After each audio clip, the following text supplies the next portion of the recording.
Sammy, hi. Hello, happy Monday. No, don't even start. I Happy know. Monday. How dare you? Tragic. What are you even up to talking about Happy Monday? How are you? I know, I'm almost through the semester at college, so it feels so close yet so far. How's that been going so far? It's been good. I'm a sophomore in college. Hmm. I'm studying journalism and documentary, so I've definitely learned a lot this semester. It's just been a balance, figuring out a social life while balancing what I love in school. So we're just figuring out those dynamics right now. Sammy, do you have a social life? Trying to, attempting to. We're figuring that out. But here's the thing: you have so much going on, like with school and whatnot. I think when you are in school, like your social life kind of goes wayside because you're doing too much. If that makes sense. Yeah, I've noticed for me what's been really helpful is specifically for creating and my creativity, when I surround myself with other people that are driven and creative and want to make things, it makes me want to do that too. So I've noticed when I surround myself with that energy, it really helps me be more productive in my other work as well, I've noticed. You know what it is? It's almost like the carrot being dangled in front of you. Yeah, you see it and you inspire to it. So you're like, I can do it.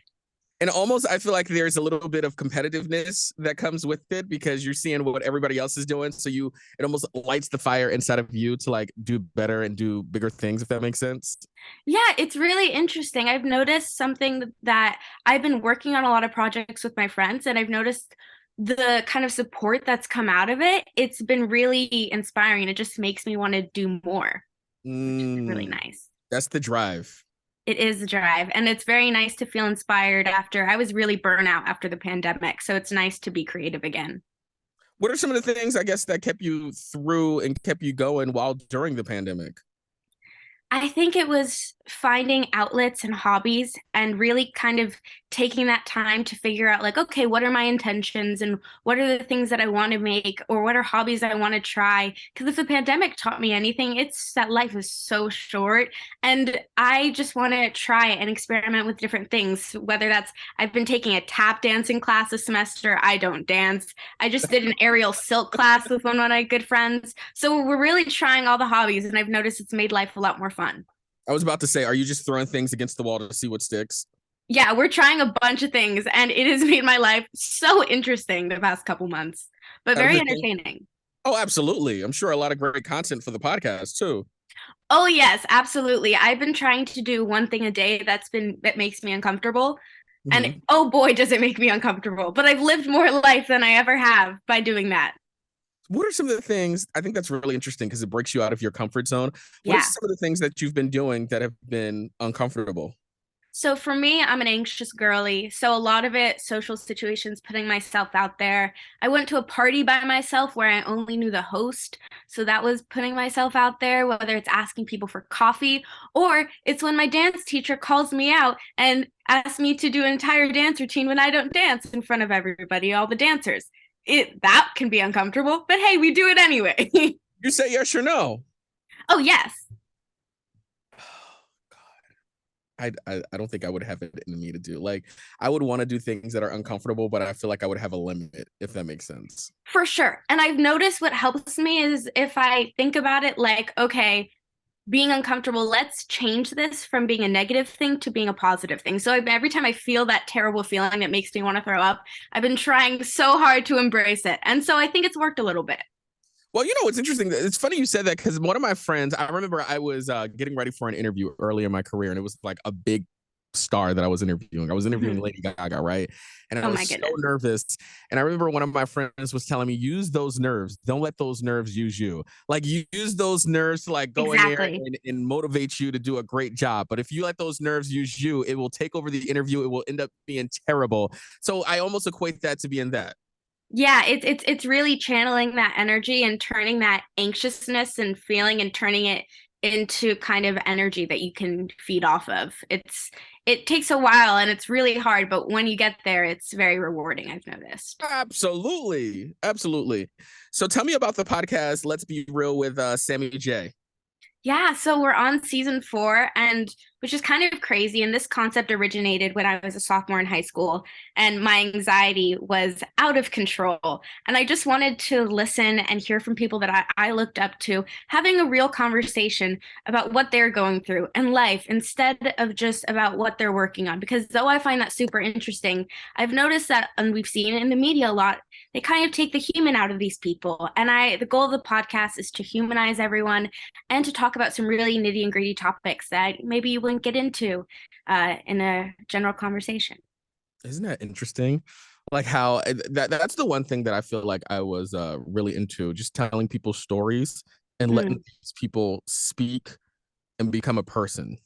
Exactly. And it's social media, I think, exacerbates that issue. But when you realize how human everybody is and they're just like everybody else, it really makes you think maybe, okay, maybe the way the media's portrayed them is not how they actually are as a person.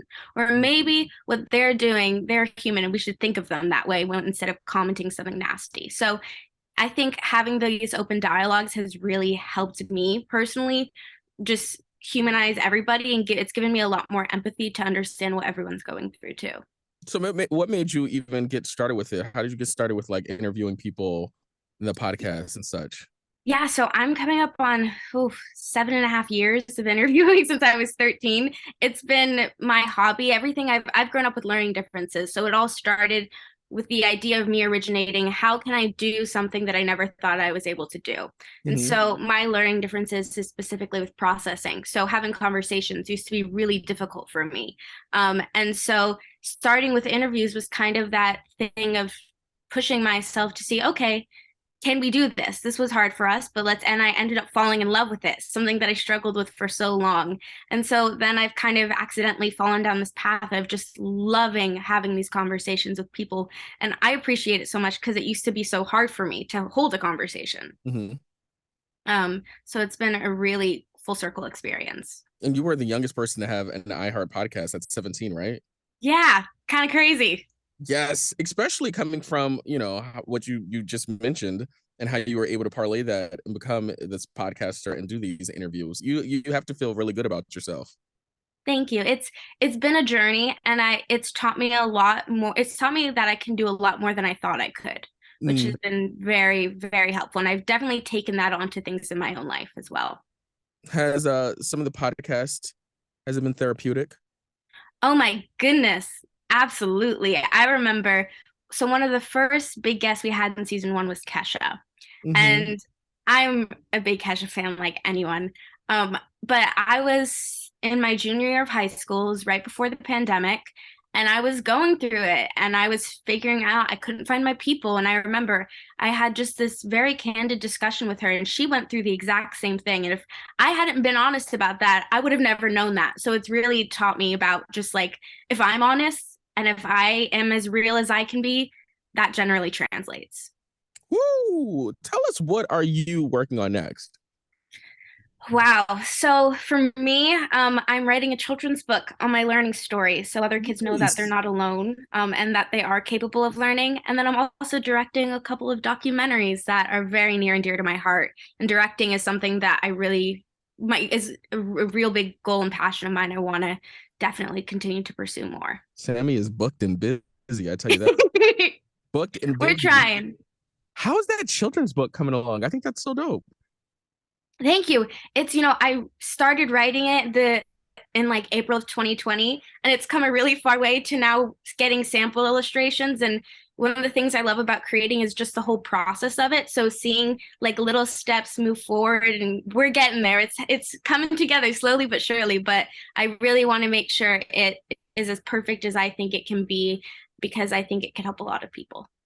I know you're very early on into your career with podcasting and directing books and stuff like that, but do you ever go to bed at night just smiling, thinking about like where you were back then and what you're doing right now, and how does that make you feel? It's really funny because I was the type of person where I couldn't look at people in the eye when I was holding a conversation. And so when I really take time to reflect and think about how far I've come, I am a different person than I was, but in the best way possible. And I feel like change is so scary and it's often looked at as a bad thing. But I think when you just kind of push through your fears and you get through it to the other side, man, oh man, is it so rewarding. And so I've just been trying to live my life by that to continue to grow and just be the best version I can of myself that I can be. I love that. I love that you are doing this. And you spoke about change a couple of seconds ago. When you think about it, it's the one constant thing that's in everybody's lives. And we're so scared of it. It's so true. I've been trying to embrace it this year. It hasn't been easy, but boy, it's been interesting.